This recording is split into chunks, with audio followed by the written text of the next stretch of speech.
Ladies and gentlemen, if you're the average person living in the West African sub-region of Nigeria, the West African sub-region of Nigeria, and you are the southeast region, some of us will call it the south-south, some of us call it southeast, Niger Delta, whatever it is, you are the most manipulated person on the face of the earth. If you don't know, here are your threats. One is Sharia law, which is looming in the north. All the northern states are Sharia states now. And they are, right now, as we speak, thinking about how they can change your state into a Sharia state. How they could come into your state to rule over you using Sharia law. Two, Britain. Great Britain, that you know, if you see a white man, you get so excited because he's white and you think that he's so magnificent. Well, Great Britain is not your friend. And for years, their mechanizations and their working behind the scenes has affected your life. And if you watch my subsequent videos or my previous videos, you'll discover that this is what has happened. That Great Britain has been the worst thing that has ever happened to you in the era of your existence. Three, the Fulani hegemony. The Fulanis, they are not many. The Fulanis are not even, when you look into it, 1/4 of the population of Akwa Ibom State. In fact, the Fulanis are so few, they are not one population of the quarter of Bayelsa State, where they rule the whole country. They are the 0.1% that I was talking about that takes billions of dollars out of the country and put in foreign banks. People have always had this illusion, this myth, that the Fulani are mumu, that they're stupid. No, they're brilliant people. Because when you look at their number and how they've kept Nigeria at where it is till today, it is an amazing thing. They are very, very crafty. And if you've gone into the history of the Fulani, this is what they've done in other countries. Unfortunately for us, we didn't figure it out in time. In places like Ghana, Ghanaians figured it out and killed them, literally, killed them in life. Make sure that they don't ever get involved in the politics of the land anymore. In other countries, they push the Northerners back, and because they know these guys, there's something about them when it comes to the intrigue of rulership. They know how to, they're crafty, very, very crafty people. They are not as many as 1/4 of the population of Bayelsa or Rivers, but they will rule the whole country, and you guys cannot move. You cannot progress. You cannot do anything with your lives. And I say that it is your responsibility to deal with that. You're saying, well, I'll just live under it and see how tomorrow will be. No, they've spoiled everything to the point that at this stage, there's going to be no remedy for what is about to happen to the zoo. Okay? Now, let's go into my topic. Okay? Because I was trying to give you a prelude into what I want to talk about, which is the responsibility for your life is in your hands now. This is the most crucial time in the history of anybody living in the southeastern region of Nigeria, in the West African sub-region. It's the most crucial time for you. You know why? Your decisions will determine what will happen to you, your family, your grandchildren, and your great-grandchildren when you're long gone. If you decide to remain with the zoo, you'll pay dearly for what is about to happen. If you decide to get out of the zoo, you will be redeemed. You'll be redeemed in ways that you cannot believe it. Now, people will ask the next question. They'll say, okay, what is he talking about? What is this guy? What is this guy running his mouth like this? Now, you see as this guy, they shout at us. What do you mean now? What is this guy saying? Well, let me explain to you. So let's begin. Terrorism. Let's start with terrorism first. Did you believe that you were living in a country? Let's look at the scenario of what happened to the country you were living in. You were living in a country where one day a guy got up and said, let's make Boko Haram. Let's create Boko Haram. We invest some money and create something that will kill lots of Nigerians, that will cause terror in the land, and that the United States and the other global powers will come in a rush to come and bring in aid for us to fight that terrorism, and we'll pocket that money. We'll pocket that money. And that to make this business very, very lucrative, Nigerian soldiers will have the horror of sitting in trenches watching helicopters that belong to the Nigerian Air Force flying over their head to drop arms in the Sambisa forest for the Boko Haram and flying back of their own military. And that the few Nigerian soldiers who knew what was up and said they're not going to the front to go and fight that kind of a stupid war were held down as being members of a mutiny and were condemned to be executed. Can you believe that you are living in a kangaroo zoo of a country like that? A country where they sponsor terrorism. so that the money that will come out of it from foreign aid, from global politics, they will pocket it in their money and put it in their bank account. That is the terrorism, the impunity of the Zoo Republic, and you are living in there. Now, you may say, well, dude, it's an old story. Well, no, there's a part 2 of that story. They need a terrorism apparatus to make the name of Allah and the Islamic cause of the North to radiate out there in the ether. And for that to happen, Boko Haram now has failed, because guess what? Chad, in one of the strangest twists of fate, got involved. And so Boko Haram has been killed en masse, slaughtered. But unfortunately for us, the elements in the Nigerian Senate, in Aso Rock, and other places who were sponsors of Boko Haram are still alive, walking freely in the society. Now, some of them have died based on COVID-19. God has punished them, and they've died, and they died horrible deaths. But the situation is, the threat is still there. So there is a phase 2 that can come up, in which the terrorism will not be anymore about the bad second son who killed members of his family. Because what happened here was Boko Haram was not meant to turn on themselves. They turned on the Islamic people. It was created during the time of Jonathan Goodluck, and it was meant to harm him and to hurt him, and at the same time create money for the elites of the Fulani hegemony and the northern elites. But it became like the bad son, second son, who goes back home to go and slap his father and beat his mother. It turned on the people. It turned on the people because they themselves started making a lot of money from kidnapping and all kinds of things. So it became a kind of Frankenstein. You created the monster, and the monster came back to your house to come and kill you. It became Frankenstein. So, but in the end of the story, when it became Frankenstein like that, they now discovered that even the foreign countries like United States and other places discovered that Nigeria is a scam. Everybody now knew the Chibok girls was a scam. Chibok girls was the biggest scam in history.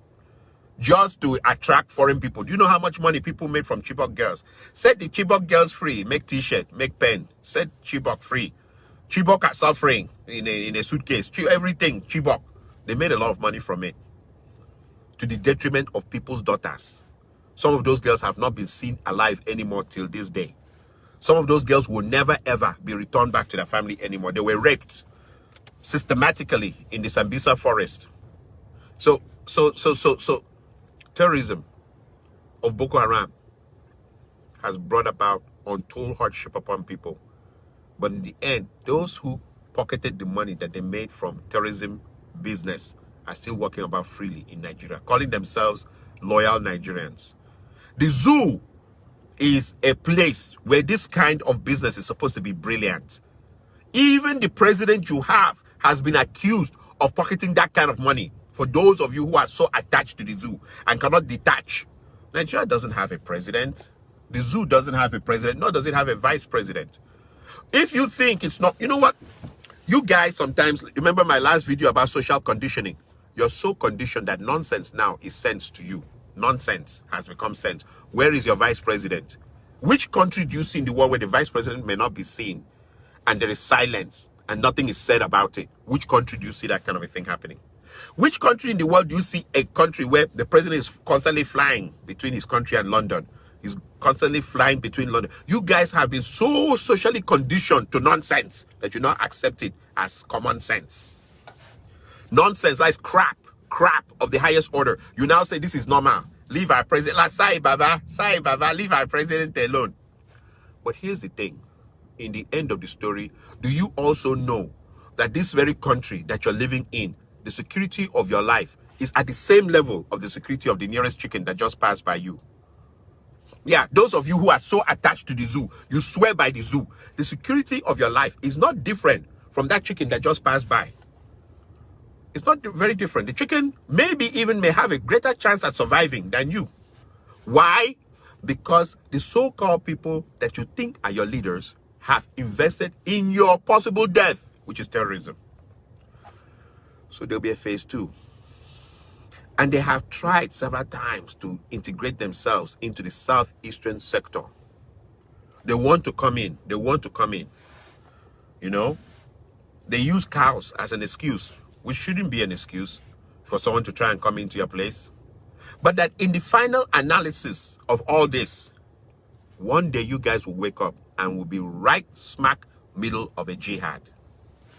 And as far as I'm concerned, for the love I have in my heart, I pray it does never happen to you. Because if that thing happens, it's going to be one of the most horrific things we've ever seen.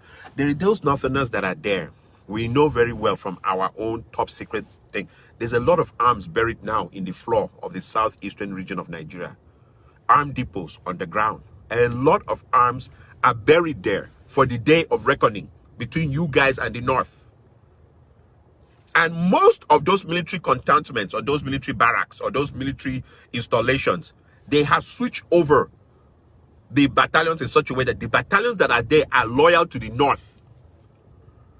That is why when I see people saying, oh, we're going to have peace. No, no, no. The day they call on jihad, you will be surprised that even the military barracks, it will be a jihad assisted by the military. And it will lead to death. It will lead to the kind of bloodshed we've never seen in our lives before.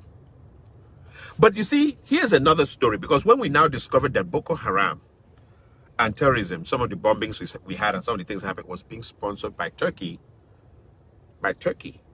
then we now understood that there's another dimension to it, which is the dimension that, let us say, and I'm now giving you, because remember I say I always want us to think, to calculate, not to just follow things blindly. Let us say the North took over the South finally, till you guys surrendered and became a full Muslim nation. That nation will become a hub of terrorism, global terrorism. That is why the Republic of Biafra is dedicated to saving your life in the southeastern region, plus saving the rest of the world. Because Nigeria, and I'm going to get to that other stage of the point, that Nigeria is going to become like a bad version of Somalia, where at some point, because of poverty, because of hard terrorism run amok. I'm sorry, guys. I think you have a little cut. Someone is trying to call me. I don't know why. That's the funniest thing that happens to me. Whenever I start a video, people start trying to call me like they want me to talk to them inside the video. I don't know why they do that. So, let's flow. Let's flow. Number one, it started with terrorism. Some people in the North felt that they had brain, that they were very, very wise. And so they wanted to introduce the ultra version of Sharia, plus they wanted to punish the southeastern region and instill fear. And so they invested in terrorism. They used their own money to invest in terrorism. And the resulting profit was what the foreign countries came with innocence in their hearts, thinking it was true. They didn't know it was manufactured. And they came and brought money in dollars, billions, and it was pocketed, including by the present president you have now. He was involved in that money. And then we had the horror of Nigerian soldiers watching Nigerian Air Force planes pass over their head to drop weapons for the terrorists, to kill them. And that when soldiers saw this and now said, you know what, we don't even want to go to that war front and fight, they were called mutineers. That they're creating a coup. They're creating a mutiny and were killed. That is the kind of kangaroo place that you lay your allegiance to. But that it's not over. Even though Chad came in and destroyed that system, you know, Chad, which is such a shame. We couldn't solve it, but Chad are the guys who went and solved it. Now there's going to be a stage two. The stage two is how could they make the whole of Nigeria Sharia? Now, if they can make the whole of Nigeria Sharia, I also promise you that with the events of what COVID-19 has done, and with the fact that oil is now dead, Nigeria will become a hub for terrorism. So when you say you support Biafra, you're supporting one, saving your loved ones, saving your children, saving your grandchildren, saving your in-laws with your belief system from being massacred by the oncoming efforts by a group of people whose brains are not larger than the size of an alligator, because the alligator's brain is said to be the size of a walnut. Hence why it's always attacking and eating. It has no other brain. It has no other calculations to make. As mighty as an alligator is, this brain is the size of a walnut. So therefore, the alligator has no time to reason with you. It's going to try and kill you. That's all. The brain is so small that it has just a section for eating and attacking. That's all. Cognitive behavior, cognitive reasoning is zero in an alligator. And that is the kind of brains you have in northern aspect of Nigeria. It has to be Sharia. And it has to be that they take all the money. That's all they know. We take all the money of Nigeria. Like now, NNPC is completely broke and empty. The president, your kangaroo president, emptied NNPC. In fact, he made it a family affair, took his daughter and made her part of the board of NNPC, took all his friends, made it. The whole NNPC became a nothing affair, and then it was broke. Akpabio went in and discovered that $22.8 billion US dollars was emptied from the NNPC coffers. Okay? 22.8 billion US dollars was emptied. NNPC is broke. And what was the thought of the guys with the size, the brain, the size of a walnut? That oil would still be the same price it was. Well, guess what? Oil fell. Oil is dead. Oil, if you've heard the story, if you know what is going on now, oil is dead. Now, with oil being dead, what do I mean by oil is dead? It's $20 a barrel. Fell down to 17 yesterday, Seth. I mean, real bad situations. Then when Nigeria goes into paying for their shipping, trying to pay for refining, trying to pay for the overhead costs, when everything is said and done, Nigeria's profit is $2 a barrel. So it's dead. It's dead. Now, last year, Nigeria borrowed 3.312 trillion naira from the IMF, and it was scheduled to be paid. I'm trying to show you the terrorism and the loans, because remember the title is Terrorism, Loans, and Impunity. Impunity is that people who sponsored Boko Haram have the impunity to walk about freely in Aso Rock. They walk about freely in the north. They walk about freely in that country. No fear. No fear. No fear. And they are angry when you don't call them honorable, when you don't call them my excellency and stuff, including the president of Nigeria. He's a sponsor of terrorism. And he took that money, he pocketed that money that came from foreign countries in millions of dollars to pay for the fight against terrorism. He pocketed that money too. Now, okay, you see, Ifeanyi Okoye is now saying it's less, it fell some more. It's less than $2 a barrel now for oil. If you know what is happening, they say Port Harcourt is dead. If you hear what is happening, oil is dead. Now, in a world where oil is dead, okay, you don't even have the oil to pay. You went and collected a loan, 3.31 trillion, 3.312 trillion, something like that. And you scheduled to pay it off in the year 2025, which you won't be able to pay it off. Now, I don't know if you remember, we have taken the IMF loan at least a good 3 times before today. For each time we took the IMF loan and defaulted on it, there was a time Naira to the dollar was like 2 to 1. It was 2 Naira to a dollar. We defaulted. The next thing you heard, there was a time we were starting to say it's 15. It's 20 Naira to a dollar. So. Then we defaulted. The next thing you heard is 100 and something. There's penalties whenever you default on a loan, you know. That's one thing they never tell the Nigerian people. There's penalties for defaulting on loans. Yeah. So the same guys who are sponsoring terrorism, I want to show you how they chop money rich. They'll collect money from terrorism help. That is, they sponsor the terrorism so that America and Europe and everybody can hear. And then when they send the millions to help, they pocket it.